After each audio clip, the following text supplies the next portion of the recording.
have plans of coming to Ghana or coming to Africa, which we call repatriation? Do you have plans of doing that?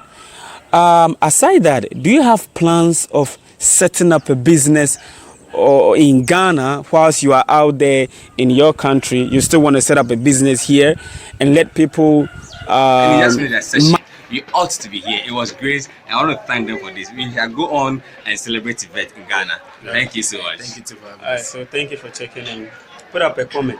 Tibet, we'll be talking more about this place very soon. Tibet is technical, vocational education one and interesting thing is that whatever you see here was being made by the students. So since then, most of my students, when they are applying for school after the junior or the elementary or the basic level, they go for dressmaking, building and construction, carpentry, electricals, and so forth.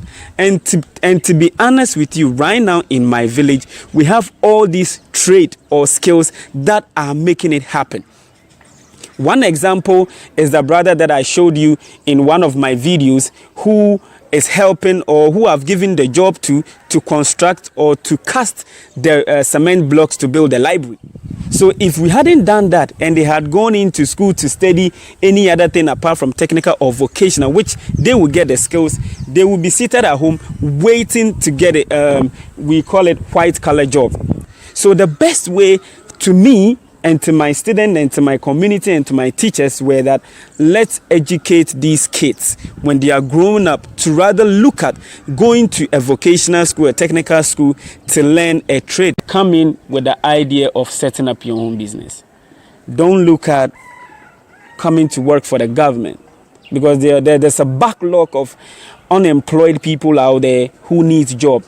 So if we can make relevant contribution to Africa, then let us bring whatever we have learned from the West, whatever knowledge, whatever skills we have learned from the West. Now, Mr. Simpson is right in what he said in his video, and I was so excited to hear him say that. I've been screaming the same message for years through best practice parenting articles on my blog at tyosolagbaди.com/sdnuggets, my blog.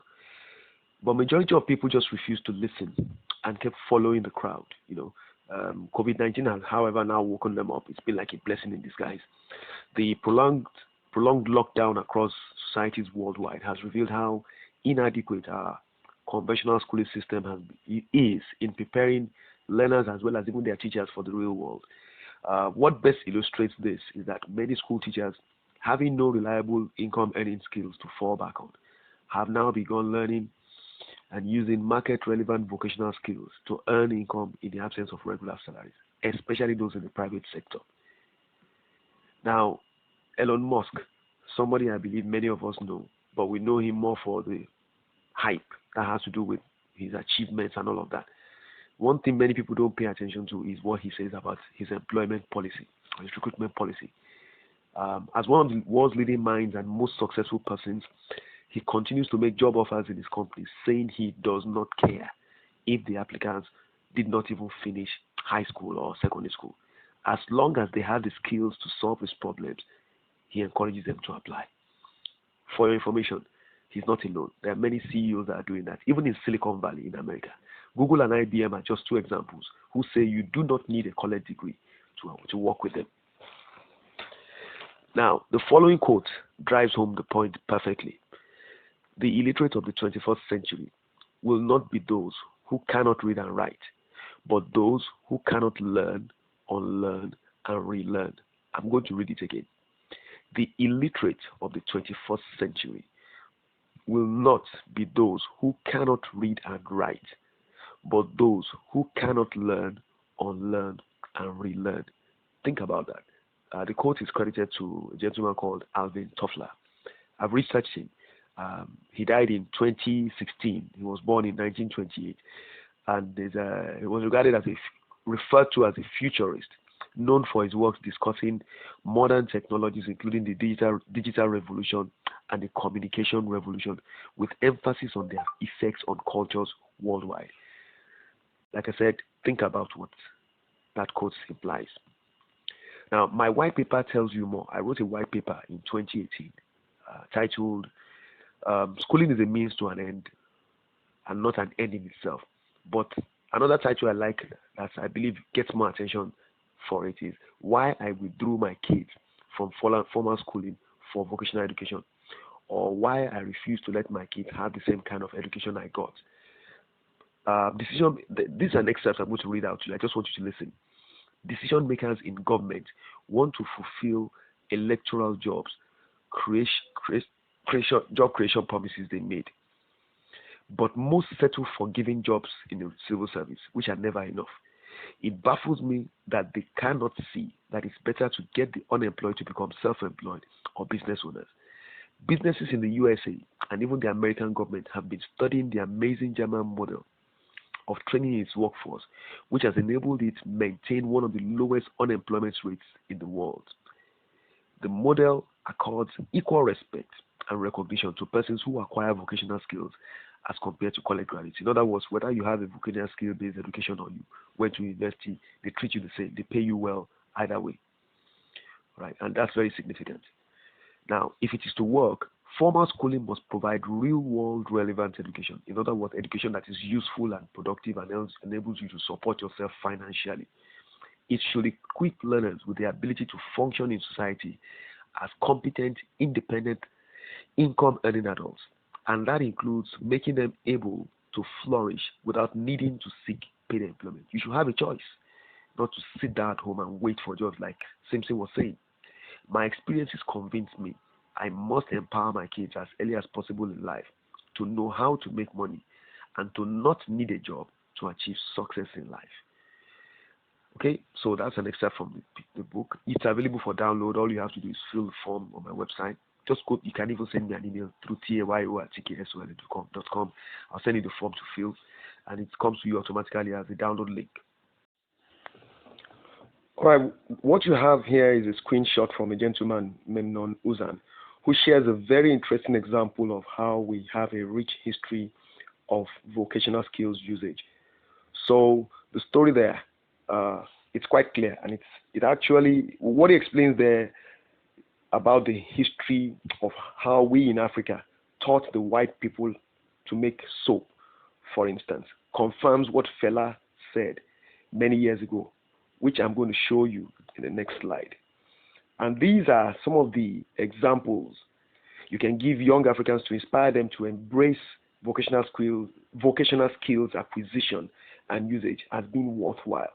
You know, many of them currently think hunting for white-collar jobs is better. But the truth is, Western education trained colonized Africans to focus on knowledge and memorization at the expense of honing our creative thinking and craftsmanship, you know, which our ancestors excelled at. And that's the reason why our works are kept in the European museums today. You know, colonial education made us grow up thinking they taught us to make things, when it was actually the other way around. So it's important that we teach our young people to realize this. Listen to and read the lyrics from Fela's Perambulator. You see them on the screen. Briefly, he explains the deficiency of the West certificate-based education in his song, noting that it teaches nothing that benefits the learners and only making you a certified slave. And it's true. My father, your father, African fathers must start to work at the age of 20. Comfort, success, riches are all his targets. Parambulate, then every morning, 6 in the morning, going to work, 6 in the evening, coming back home every month, small salary for 55 years. Him go tire, if him no tire, them go tire him, them go dash him. One gold wristwatch, 55 years service, all in property, one old bicycle. As him go to school before, no solution. Them go teach him plenty things, no solution. Them go teach him plenty English, no solution. Them not teach him nothing for himself, No solution. Them go give him certificate. No solution. To go carry file for office. No solution. Them go give him certificate. No solution. To make him certified slave. No solution. Them go give him certificate. No solution. To make him civil servant. No solution. Them go teach him for them school. No solution. That Mongo Park discovered River Niger. No solution. I say when Mongo Park him reach the River Niger. Now African people now them show him the way. You see, he for the perambulate and for still day. Same place. He for the perambulate and for still day. Same place. He for the perambulate and for still day. Same place. Him no discover. Same place. Now him write am. Same Him write am for them. Him no write am for us. Same place. Every later. Same Him no discover. Same place. Perambulator. Same place. Relator. Same place. Oyinbo not teach us. Oyinbo not teach us nothing. Teach us nothing. Now we open the eye. Now we open them Now eyes. we open the Now eye. 500 years slavery cause am. Now we open the Them meet us eye. we they do plenty things. Now we open the I say eye. we teach them plenty things. Now we open the No be me eye. talk am, na books they talk am. Now we open the No be eye. the books you they read. Now we open the For eye. the schools for your town. Now we open the Those colonial schools from the London. I'm telling you.